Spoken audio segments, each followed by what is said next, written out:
ఈరోజు వాక్య ధ్యానాంశం. పనిచేసేవారు పనికొస్తారు, పనికొచ్చేవారే పనిచేస్తారు. మరి విశేషముగా ప్రయాసపడితిని. 2 కొరింథీ పత్రిక 11వ అధ్యాయము 23 నుంచి చూస్తే, ఈరోజు దేవుని సేవకు పనిచేసేవారు కావాలి. ఎందుకని? పనిచేసేవారు పనికొస్తారు, అలాగే పనికొచ్చేవారే పనిచేస్తారు. బైబిల్ నందు దేవుడు తన సేవ కొరకు ఏర్పరచుకున్న ప్రతి ఒక్కరూ కష్టపడి పనిచేసేవారే. దేవుడు మోషేను గొప్ప నాయకుడిని చేయి తలంచినప్పుడు మోషే హోరేబు కొండపైన తన గొర్రెల మందను మేపుకొనుచుండగా పిలిచాడు. గిద్యోను గోధుమలను దొల్లగొట్టుచుండగా అతని యొద్దకు దేవుని దూత వచ్చి పిలిచెను. దావీదు చిన్ననాటి నుండి తన తండ్రి యొక్క మందను శ్రద్ధగా మేపేవాడు. అందుకే దేవుడు సమూయేలు ద్వారా దావీదును అభిషేకించాడు. ఎలీషా 12 అరకలు ఎడ్ల చేత దుక్కి దున్నించుచు 12వ అరక తన తోలుచుండగా ఏలియా ప్రవక్త ఎలీషా యొద్దకు పంపించబడెను. ఆమోసు తన పశువుల మందను కాయిచున్నప్పుడే దేవుడు ఏర్పరచుకున్నాడు. నెహెమ్యా రాజునొద్ద నమ్మకమైన పానదాయకుడిగా ఉన్నప్పుడే యెరూషలేము కట్టుటకు పిలుపును పొందుకున్నాడు.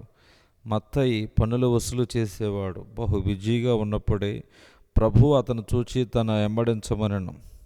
అలాగే పేతురు, యాకోబు, యోహాను రాత్రింబవళ్ళు చేపలు పట్టేవారుగా ఉన్నప్పుడే వారిని చూచి మనుషులు పట్టు జాలరుగా చేశాడు. దేవుడు ఆది నుండి కష్టపడి పనిచేసేవారిని ఎన్నుకున్నాడు కానీ సోమరివారిని ఎప్పుడు ఎన్నడూ ఎక్కడ తన పని కొరకు వాడుకొనలేదు. కారణం, సోమరితనం ఆయనకు అసహ్యం.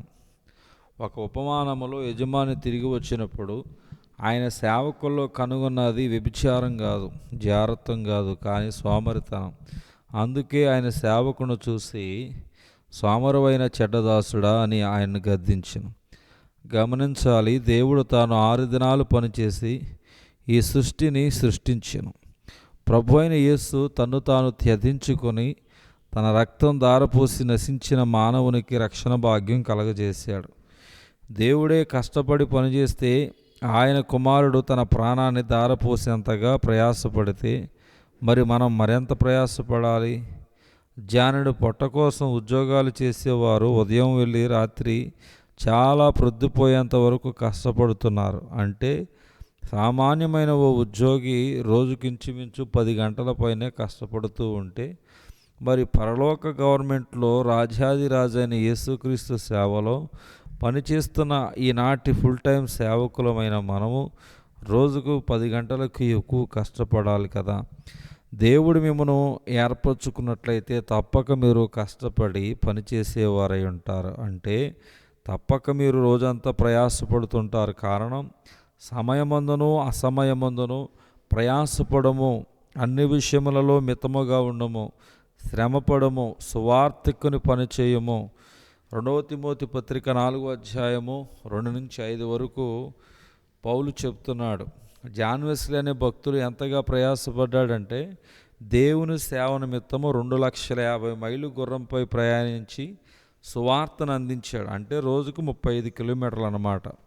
ఈయన సంవత్సరానికి 5,000 సార్లు ప్రసంగించేవాడు. 40,000 ప్రసంగాలు రాసి సిద్ధపరుచుకునేవాడు. తన 83వ ఏట దినమునకు 13 గంటల కంటే ఎక్కువ వ్రాయలేకపోతున్నానని చింతించాడు. తన 86వ ఏట దినమునకు 2 సార్లు కన్నా ఎక్కువ ప్రసంగించలేకపోతానని సిగ్గుపడ్డాడు. ఉదయం 5:30 గంటల వరకు పడుకోవాలని తన 83వ ఏట ఆశ కలుగుచున్నది బాధపడ్డాడు. జాన్ వెస్లీ దేవునిచే పిలువబడిన వ్యక్తిని. తన దినపరిచర్య తెలియజేస్తుంది.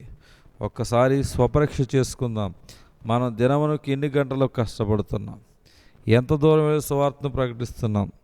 నిజమైన సేవకుడు నూతన ఆత్మలతో తన సంఘాన్ని నింపుకున్నటకు ప్రయాసపడతాడు, కానీ వేరే సంఘాల ఆత్మలను తన సంఘములో కలుపుకునే తంటాలు పడడు.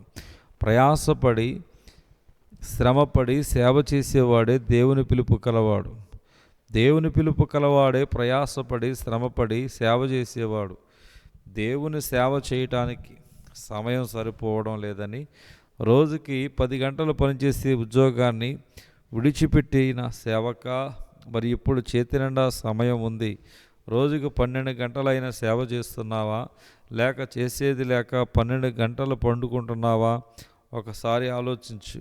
ఈ రోజుల్లో ఉద్యోగాలు విడిచిపెట్టి ఫుల్ టైం సేవ అని పేరు పెట్టి రోజంతా ఇంట్లో ఖాళీగా కూర్చునే సేవకుల కన్నా రోజంతా కష్టపడి సాయంత్రం సమయాల్లో దేవుని కోసం ప్రయాసపడే సహోదరులే దేవుని దృష్టిలో బలా నమ్మకమైన మంచి దాసుడా అని అనిపించుకుంటే అందులో ఆశ్చర్యం లేదు. చివరిగా సరిగా చదువు అబ్బక ఏ ఉద్యోగం లేక ప్రయత్నించిన దొరికిన కష్టపడడం చేతకాక ఏమి చేయాలో పాలుపోక చివరికి బైబిల్ చేతపట్టుని మరి నువ్వు సేవకొచ్చింది దేవుని పిలుపుక లేక బ్రతుకు తెరువుక? దయచేసి ఆలోచించు, ఏమనుకోక. లేదా నీ చేతికి ఇవ్వబడిన పని చేయండి, శక్తి వంచన లేకుండా చేయండి అని ప్రసంగ గ్రంథం 9వ అధ్యాయం 10వ వచనంలో చెప్పబడుతుంది. దేవుడి దిన వాక్య ధ్యానం దేవుడు దీవించునుగాక. ఆమేన్.